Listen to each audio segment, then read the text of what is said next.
Hi, this is Kimbucho. Welcome to BDA Boxing, the boxing debate arena. Ryan Garcia keeps calling out Tank Davis. According to TMC Sports, Ryan Garcia says that it's the most important fight to boxing right now.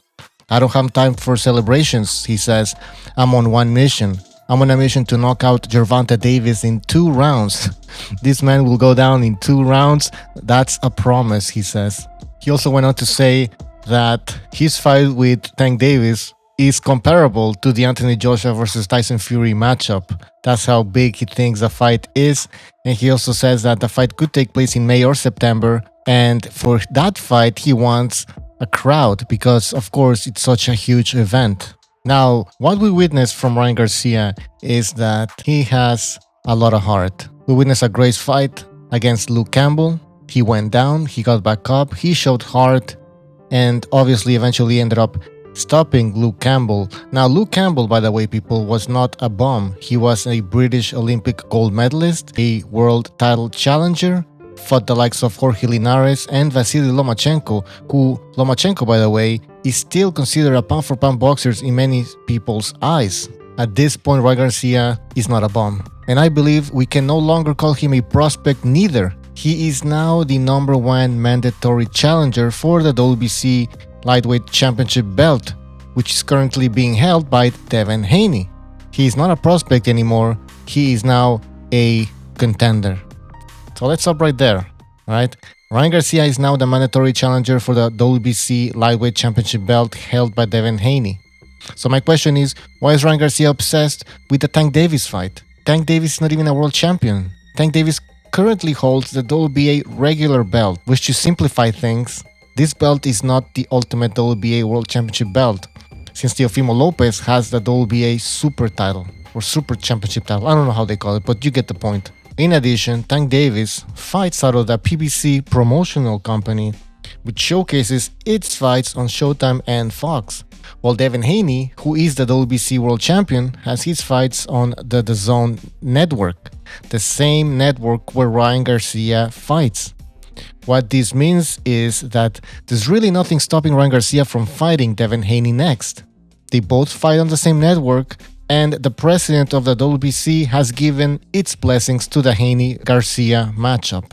Again, people, let me know what you think about Ryan Garcia. Why is he obsessed with Tank Davis? Is it because the Tank Davis fight would generate more revenue? Has Ryan Garcia seen weaknesses in Tank Davis's game? Is Ryan Garcia avoiding Devin Haney?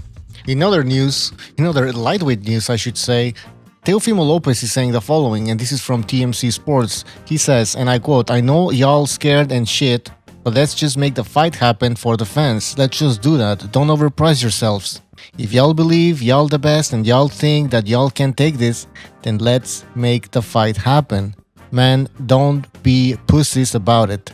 So that's what Teofimo Lopez said about these other lightweight boxers. Also, Teofimo Lopez said that our goal is to shoot for 3 fights this year, whether it's my mandatory challenger, who, by the way, his mandatory challenger is George Kambosos. That fight will take place. He went on to say, yeah, so whether it's my mandatory challenger or whether it's Ryan Garcia, Devin Haney, or Tank Davis, those guys at 135, that's our goal. So their goal is to fight 3 times a year, get the mandatory out of the way probably, and then fight 2 big names. So hopefully that happens. You just like the old days. For example, De La Hoya, I remember, again, 1999, he fought I Corte, a very difficult fight, undefeated boxer at the time. Then he fought Obakar and then finished the year fighting Felix Tito Trinidad in what was called the fight of the millennium. So that's what we want to see. Guys fighting 3 times a year. You can sneak in a mandatory there if you want. But having at least 2 major fights in a year, having a total of 3 fights, that's what we want. That's what we want to see. So hopefully that happens for Teofimo Lopez. And actually, hopefully that happens for every other boxer in the sport.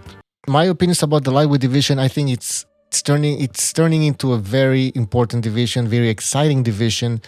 We keep talking about Devin Haney, Ryan Garcia, Tank Davis, and Teofimo Lopez. But don't forget about Lomachenko. He's still in the mix. People are already counting him out, saying that he should move to 130.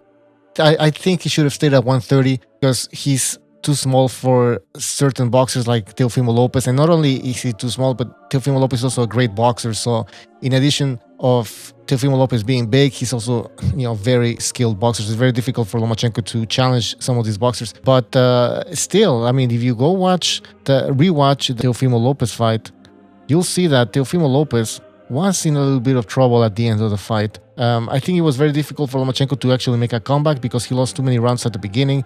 But you can see that it wasn't very easy for Teofimo Lopez to get that win. I mean, a lot of people claim that Teofimo Lopez whooped Lomachenko. I think these people are out of their minds. It was a closer fight than what some people are saying. I had Teofimo Lopez winning the fight, but it wasn't a landslide.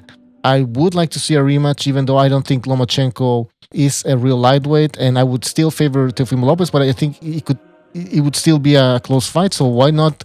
I think Lomachenko deserves a rematch, is what I'm trying to say. And so again, Lomachenko is in the mix, so there's like 5 boxers in there. They're very exciting.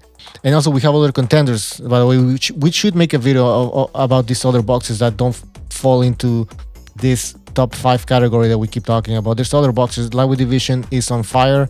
I hope, and I mean, Teofimo Lopez is saying that he wants to fight this other lightweight, so I'm getting the impression here that he's not planning on moving up to 140 anytime soon, so that's good because there's a lot of good lightweight fights out there for Teofimo Lopez. He shouldn't move up to 140 yet. And so again, Lomachenko is in the mix, so there's like 5 boxers in there.